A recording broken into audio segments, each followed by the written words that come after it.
It is a two-card show weekend here in Florida. First, I'm at the Bahia Shrine Center in Orlando, Florida. Tomorrow, I'm going to be driving 90 minutes to go to Vero Beach for a second card show, which is the larger card show in Florida this weekend. Excited to see both shows because they have different crowds. One's a vintage show, one's a modern show. Let's see how I do.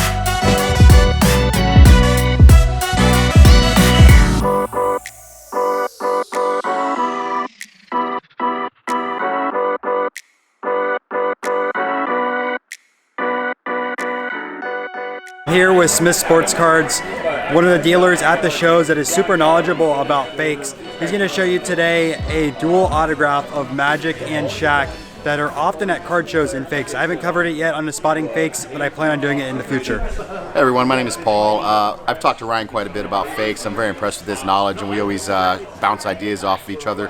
One of the cards he hasn't covered yet, one of my favorites that comes up quite often, is the 2000-2001 Bowman's Best franchise favorites duel of Shaq and Magic.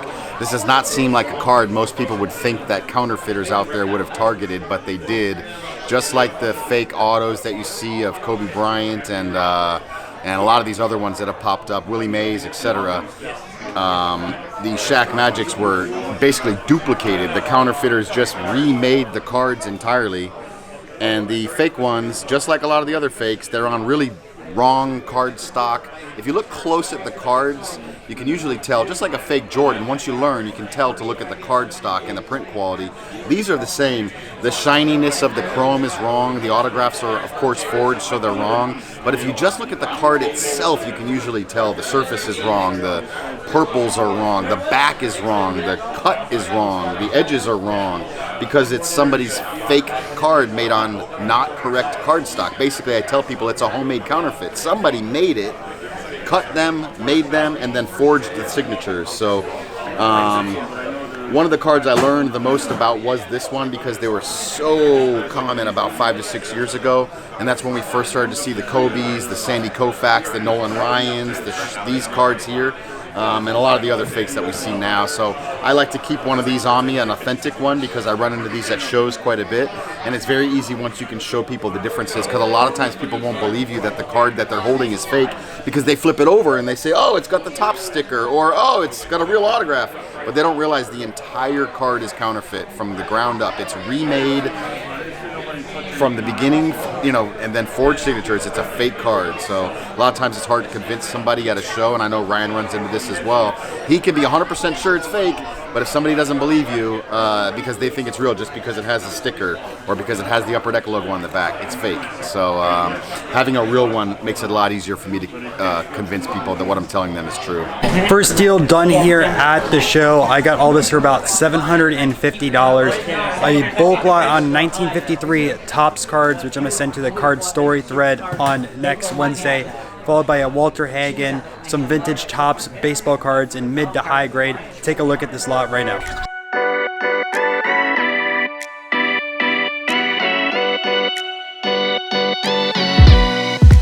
All right, another pickup is this 1954 Bowman Willie Mays. Picked this up for $100.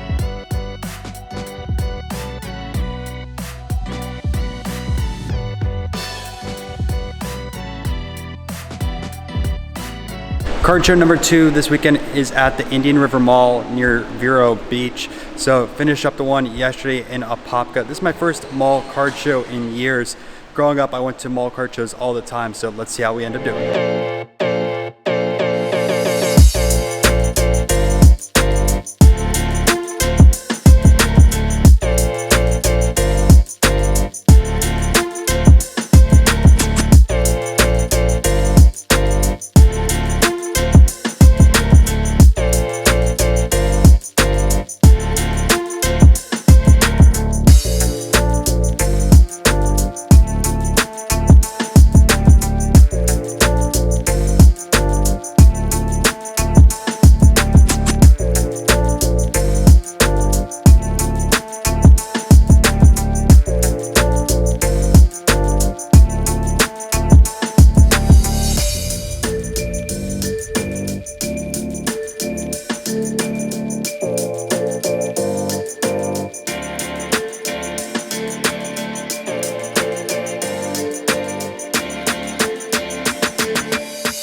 show only has 3 card dealers, but they all have bargain bins, and I love going through bargain bins because you never know what you can find.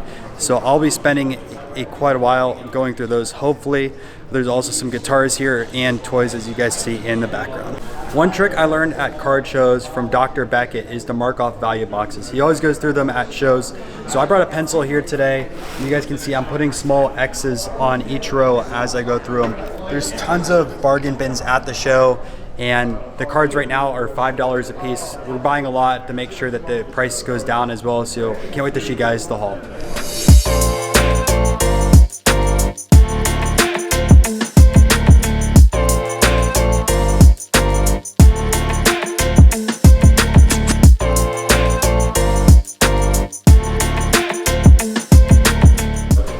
What's going on, guys? Steven from Breakout here. Another little tip. You see, I'm taking this Derek Carr card, and when going through these boxes, as Ryan just explained, when you're going through cards, and let's say I take a look at this stack right here, take a look at the cards.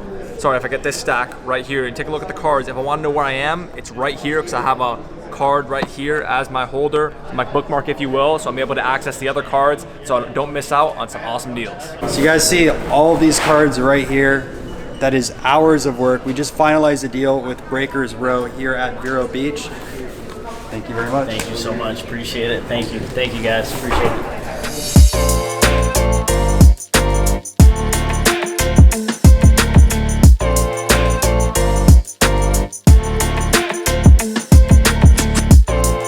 All right, second deal done here at the show. I think this is our last one.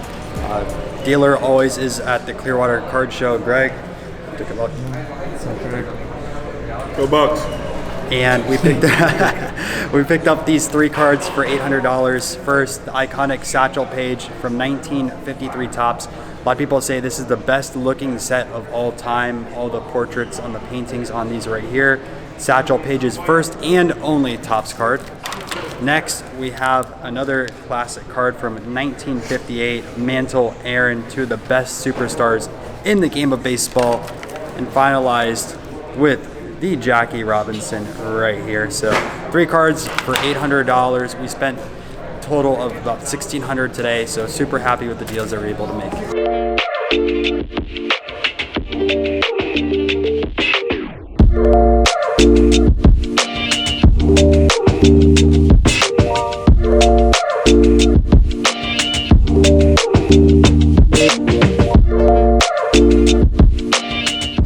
All right, Steven, what's the lesson learned by going to today's show? An important lesson for today is if you go to a card show and it only has a few tables, you gotta go through the dollar boxes because you just never know what you might find. Definitely worth it. Also, don't always trust the information on how many tables are at a show. Oh, and the best part about this show with the 3 dealers is I was still charged $2 to enter in, and the person running the show was very persistent that I paid the $2. So I'm back at my place, and I wanted to show you guys the pickups that I got at both of the shows because I did buy quite a few cards. First is this bulk lot of 1953 cards. There's 32, I believe, here, and you guys can see some of the different ones over here, but the shape on them were pretty good. These chipped pretty badly, and a lot of them are mid-grade. Some of them are lower grade, obviously, but I didn't notice a lot of creases, and they presented pretty well. So I know there's always people trying to build out sets, and you know, this might be able to help them out. So pretty cool with that. I'm not going to show all of them. Also, in that first deal, I did pick up some other singles. The first is this Maze Mutual, and you can see this card presents very, very sharp. I mean, looks great for a 63. These often are damaged, but not bad there. I picked up a 75 Seaver. Again, pretty good shape on the Seaver as well. I grabbed this so I can make a video on 1971 cards showing you guys what happens if there's a Sharpie. So not really a big pickup there. 2 Ryans from 75. Another Maze. And then a Minozo. Just made the Hall of Fame. His cards are getting really popular. Way OC, but it is very, very sharp of a card. So that was from the first show. There is some slabs, but they're in this pile. I'll go over those in a second. Next, you guys saw me get that huge bargain bin, and I'm not going to go over all 200 cards. There's just way too many. So I'll just show you a few cards here or there. I have a stack to show you some of the different stuff. So first, Byron Nelson, legendary golf player. I don't have a jersey card of his, so I decided to grab that one. I have a Brett Favre black, and these were numbered to 150, I believe. Yeah, numbered to 150, but still, your best quarterbacks of all time. 2 Drew Brees refractors. Personal finance ad will like these if I end up selling it to them, but both are numbered to 299. Pretty cool on that one. I didn't inspect the surface or anything like that, but these might be gradable. They look pretty clean. Next, 2 playoff rookies, one of Moss, one of Manning. These are thicker cards. Don't know the value on top of my head, but they might be a little bit more expensive. We got a Corbin Burns 5-star rookie autograph. Pretty thick card. I know he's on the ballot. People were talking about voting for him, but Bobby Abreu. We have a jersey. You can see a little bit of a patch right there. Away jersey and an autograph. Prime patches were sick back in the day. But for $4, how do you pass this up? We got a Kobe jersey swatch. This one's definitely staying in the PC right here. Really cool on that. Warfield Newsome dual jersey from Limited. You got an Eli Manning quad from Exquisite. A LaDainian Tomlinson rookie jersey card numbered to 300.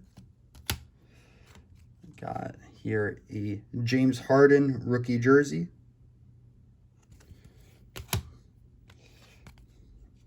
Kevin Durant rookie jersey as well.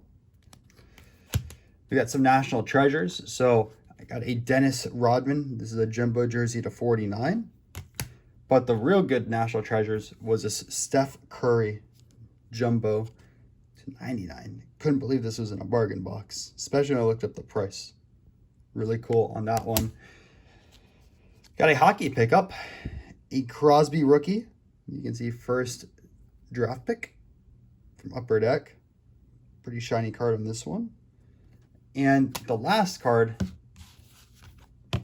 a Tom Brady numbered 15 of 25. So really, really good bargain bin. Enjoyed going through that for 6 hours. But if you go through them, you find a lot of deals. So next, the slabs. So I picked up the Mantle Aaron. This is a classic card. That's a 1.5, but still, it presents nicely for a 1.5. Presents better than some other ones or even 2s that I've seen. Got a 1954 Gil Hodges. Looks really sharp on this one as well. Just taking a look at it. Really vibrant colors on it. These cards have been on the rise. Got a Jackie Robinson as a 1. While the front looks good, show you the back. Does have paper loss. Still, it's a Jackie. Everyone loves Jackie Robinson. The nicest looking card of the day, this 1963 Warren Spahn, and this is stunning. I mean, the only issue I see, very, very little whitening over here, and it is off-centered, but man, an 8 from 63, those are almost impossible. And the classic card that I picked up for the weekend is the Satchel Paige from 1953. First Topps card and only Topps card during his playing day. What an amazing card. Satchel Paige, a legend of baseball. Imagine what he would have done his entire career. But those are my pickups this weekend. I'm going to LA and then followed by Rhode Island and Arkansas. Let's keep on hitting up new states and shows.